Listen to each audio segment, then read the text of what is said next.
ఒక సాధారణ అభిమాని 100 కోట్ల రూపాయలతో సేవా యజ్ఞం చేయడమా? ఎలా? అసలు ఆ 100 కోట్లు ఎక్కడివి? రా ఎన్టీఆర్ అనే సంస్థ నడుపుతున్న సాయి రూప్ దగ్గర ఆ 100 కోట్లు లేవు. అంటే చందాలతో వసూళ్లతో 100 కోట్ల రూపాయలు పోగేసి అప్పుడు సేవ చేస్తాను అంటున్నాడా? ఎన్టీఆర్ కి తెలియకుండా, ఎటువంటి ప్రభుత్వ లైసెన్స్ లేకుండా సామాన్య ప్రజల దగ్గర నుంచి, అభిమానుల దగ్గర నుంచి చందాల రూపంలో కోట్లు దండుకునే ప్లాన్ కాదా ఇది? ఈ 100 కోట్ల నిధుల సేకరణ వెనుక నిజంగా ఏ స్కామ్ లేదనుకోవాలా?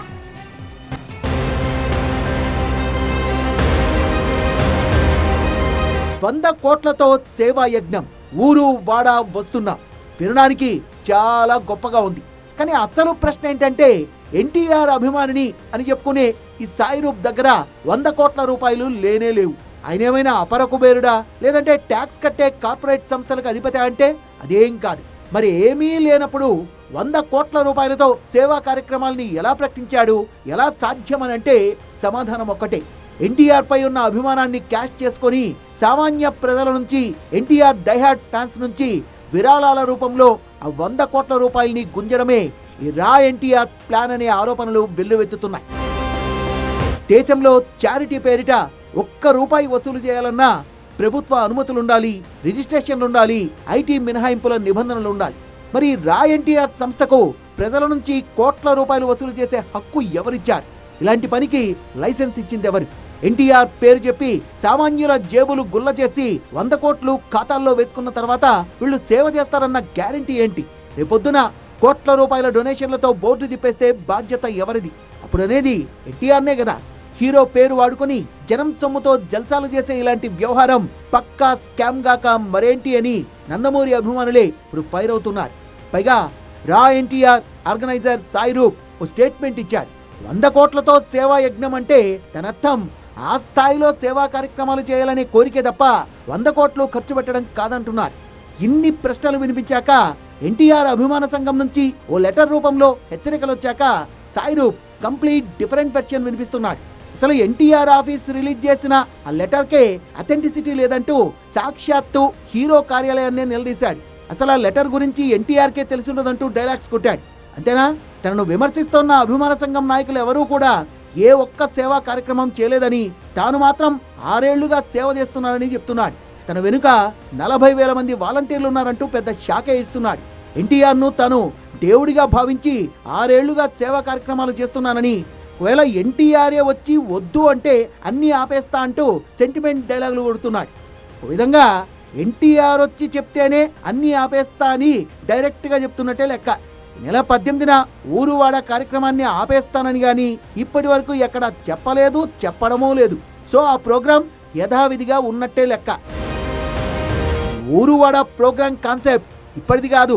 100 కోట్లతో సేవా యజ్ఞం, ఊరువాడ వస్తున్నామంటూ ఈ ఏడాది మే 12వ తేదీనే రా ఎన్టీఆర్ ట్విట్టర్ హ్యాండిల్ నుంచి ఓ అభిమాని ట్వీట్ చేశాడు. 100 కోట్లు పల్లె ప్రాంతాల పర్యటన అనేసరికి ఎన్టీఆర్ ఆదేశాలతో జరుగుతున్న ప్రోగ్రాం అని అంతా అనుకున్నారు. దాంతో భవిష్యత్ రాజకీయ అవసరాలు, రాజకీయ రంగ ప్రవేశం కోసం ఎన్టీఆర్ ఇప్పటి నుంచే పావుల్ని గదుపుతున్నారని గుసగుసలు మొదలయ్యాయి. వార్తలు ఎన్టీఆర్ వరకు వెళ్లడంతో మే 13వ తేదీనే ఆయన ఆఫీస్ నుంచి ఓ అనౌన్స్మెంట్ వచ్చింది. తన ప్రతిష్టకు భంగం కలిగించేలా, అభిమానుల్ని మోసం చేసేలా సాగుతోన్న ఆ విరాళాల సేకరణతో తనకు ఎలాంటి సంబంధం లేదనేది అనౌన్స్మెంట్ సారాంశం. ఎన్టీఆర్ కార్యాలయం జారీ చేసిన ఆ ప్రకటనలో కొన్ని ఫ్యాన్స్ గ్రూపులు చారిటీ పేరుతో నిధుల్ని సేకరిస్తున్నట్టు మా దృష్టికి వచ్చింది.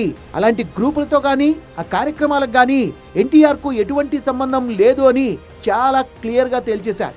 అయినా సరే రా ఎన్టీఆర్ సంస్థ ఆగలేదు, ఆ ప్రచారాన్ని ఆపలేదు. ఊరువాడ వస్తున్నాం, 100 కోట్ల రూపాయల సేవా యజ్ఞం అంటూ అదే లైన్ ను కంటిన్యూ చేస్తూనే వచ్చింది.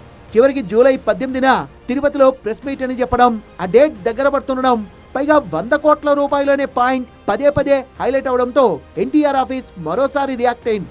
రా ఎన్టీఆర్ సంస్థ మాయలో పడి మోసపోవద్దని ఫ్యాన్స్ ను హెచ్చరించింది. అయినా సరే ఆ ఎన్టీఆర్ అభిమాన సంఘం నుంచి వచ్చిన లెటర్నే తప్పుపట్టాడు రా ఎన్టీఆర్ ఆర్గనైజర్ సాయి రూప్. తానే కరెక్ట్ అంటున్నాడు, చెప్పింది చేస్తానని చెప్తున్నాడు.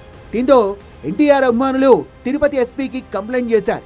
ఎన్టీఆర్ పేరు, ఎన్టీఆర్ ఫోటో, ఫ్యాన్స్ క్రేజ్ ను వాడుకుంటూ తప్పుడు ప్రచారం చేస్తున్నారని ఫిర్యాదు చేశారు. ముఖ్యంగా 100 కోట్ల రూపాయల సేవా కార్యక్రమాలు, రాజకీయ ప్రకటనలు, ఊరువాడ పేరిట జరుగుతున్న ప్రచారంతో అభిమానుల మనోభావాలు దెబ్బతింటున్నాయని చెప్తూ ఆ ప్రచారం వెనకున్న వారిపై చట్టపరమైన చర్యలు తీసుకోవాలని పోలీసుల్ని కోరారు. అదే ప్రజలకి కన్ఫ్యూషన్లో ఉండిపోయారు. ఇప్పుడు కొంతమంది ఆ రోజు వినేసి గుమ్మన ఉంటారు, ఆ రోజు వచ్చేస్తారు. ఇప్పుడు ఒక హీరో వస్తారంటే 1,00,000 మంది వస్తారా? ఇప్పుడు ఒకసారి ఆంధ్ర వాళ్ళ జరిగింది, ఎవరు ఎక్స్పెక్ట్ చేశారు? 10 లక్షల మంది వచ్చారు. కనీసం ఆ 10,000 మంది వచ్చినా కూడా ఏమవుతుంది? అక్కడ ఇష్యూ జరిగితే ఏమవుతుంది? అభిమానులు ఇబ్బంది పడతారు, వాళ్ళు తోసుకుంటారు. ఏమీ లేకుండా police problem, law and order problem ఇవన్నీ వస్తాయని ముందు జాగ్రత్తగా మేము కంప్లైంట్ ఇచ్చాం. రేపేమవుతుంది? అసలైన ఫ్యాన్స్ మా పైన పడినారు, అతనే కంప్లైంట్ చేయొచ్చు. ఇవన్నీ ఉంటాయనే ముందు చూపుతూనే మేమే కంప్లైంట్ ఇచ్చాం. నెక్స్ట్ టైం ఇంకెవరు కానీ ఈ విధంగా చేయని విధంగా చర్యలు తీసుకున్నాను మాత్రం మేము చెప్పాం. సో ఫైనల్లీ జూలై 18 లోపు రా ఎన్టీఆర్ సాయి రూప్పై పోలీసులు ఎలాంటి యాక్షన్ తీసుకుంటారో చూడాలి. లేదు ఎన్టీఆర్ఏ స్వయంగా దీనిపై ప్రకటన చేయాలి. అప్పటిదాకా రచ్చకు ఫుల్ స్టాప్ పడ్డం కష్టమే అంటున్నారు.